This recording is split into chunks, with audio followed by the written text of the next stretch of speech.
All right, we're joined on the podium by Karen Aston, head coach of UTSA, and Jordyn Jenkins.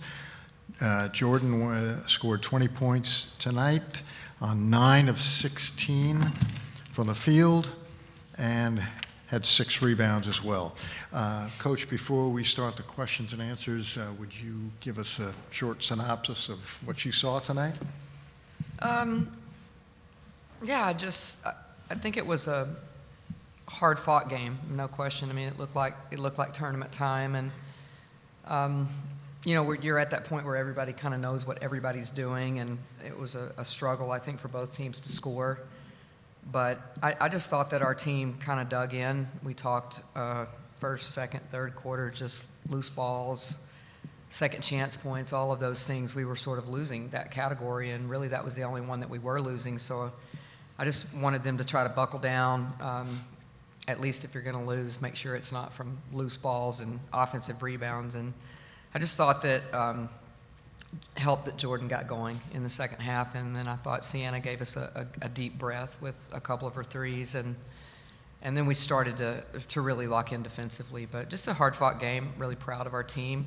I think the first game's hard to play when someone's played before you. So hopefully we'll play a little better tomorrow. Thanks, Coach. If anyone in here wants to ask a question, please raise your hand and we'll get a microphone to you. Front row. Coach, Sienna had 2 crucial 3-pointers down the stretch that swung the momentum in y'all's favor. Can you speak to her performance and what it meant to the team? Oh, they were huge. I mean, they went to a zone in the second half to try to slow us down on the inside because Jordyn had started to establish herself a little bit. Adar had a big bucket, and we were struggling to shoot the basketball. And so we Sienna's really, I thought the last couple of weeks, she had a really good game at Wichita, starting to mature. And she spends a lot of time in the gym, and we sort of thought, okay, let's try something different here. And it was good. It was really good. But I thought really that another factor for Sienna was really her defense. There was a specific game plan for each individual defensively as well as our team. And I thought that she really gave us an added dimension on the defensive end also. So super proud of her. I mean, she puts in time, and she has to feel good about her performance today. Over here in the corner. You talk about the contribution of the bench tonight. It was just unbelievable, Coach.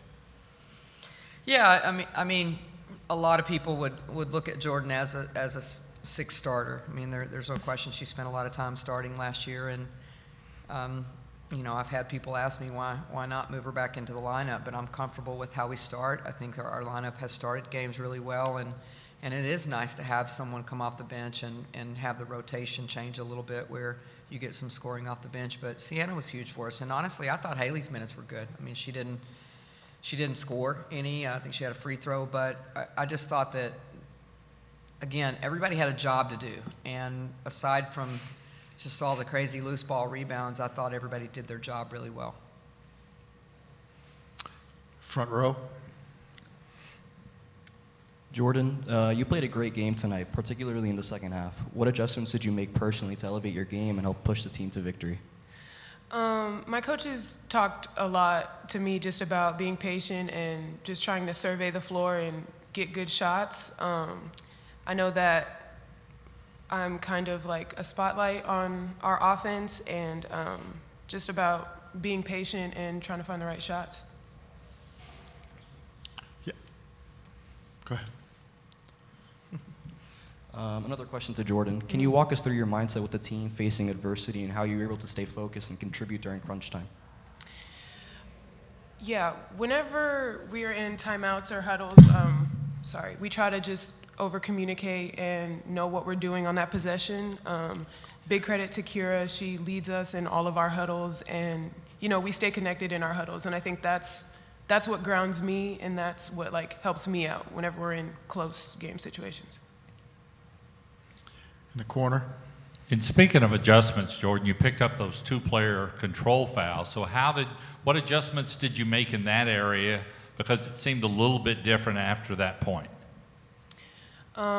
Yeah, since I had those 2 offensive fouls early, maybe, you know, getting to the basket would be a little tougher on me. I think I'm very versatile and can finish around the rim in other ways than, you know, back to the basket. So I just think I utilized what the defense gave me and adjusted midair. Do you have another one? Sure. And Coach, despite the win, how much emphasis will be placed on addressing the turnovers and offensive rebounding for tomorrow's game against East Carolina?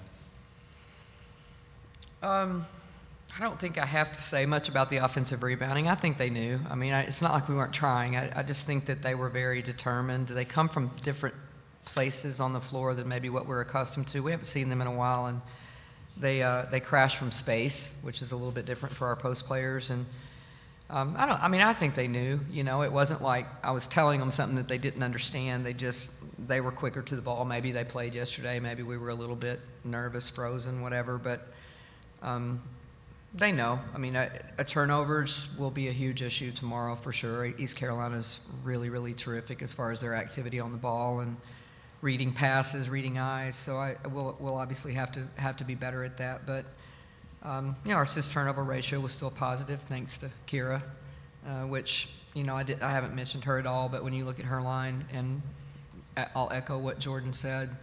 It's just she's a very calming effect for us, and her decision-making was terrific today. Anyone else in here? Chuck, you want to take it? Sure. On the Zoom, we have Greg Luca, please. Thank you very much. Appreciate you bringing me in here. I just wanted to ask Jordyn, what does it mean to you just to have this program back in the conference tournament semifinals, second year in a row? Extremely, extremely exciting. I've been thinking about this moment for about a week now.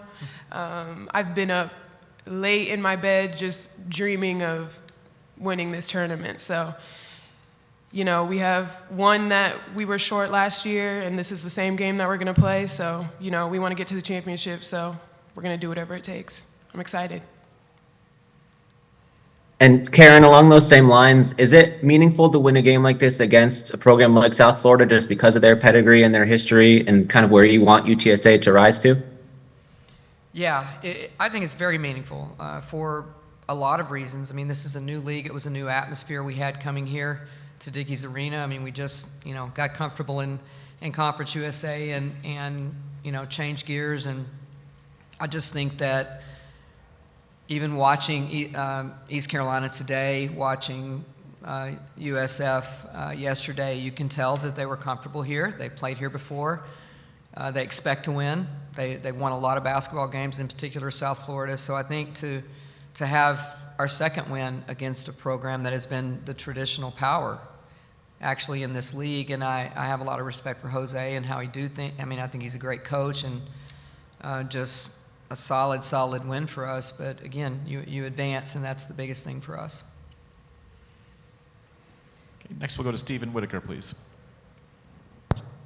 Hey, thanks for having me on. This is for both Jordyn and Coach. Tonight, y'all got your 17th win of the season.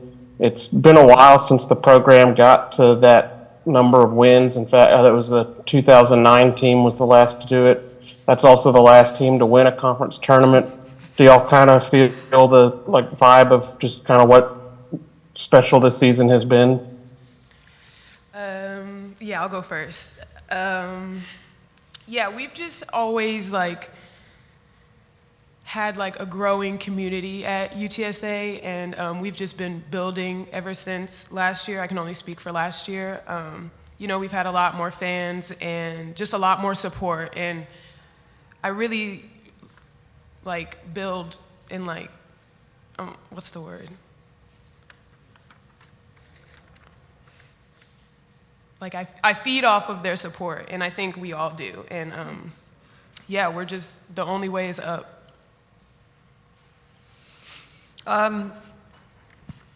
Yeah, I would just say it's funny because I read an article that Sean Cartel did on Kira White today online somewhere. I was reading something, and she talked about how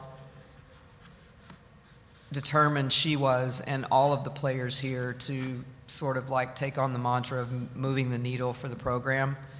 And I mean, I'm just really proud that they have taken that to heart. I mean, that's what we've talked about for 3 years, and each year we've made some strides to have a winning record and be eligible for postseason play and potentially still have a shot at the NCAA tournament is really quite amazing, to be honest with you. And that's the buy-in. I mean, that's the buy-in from the players.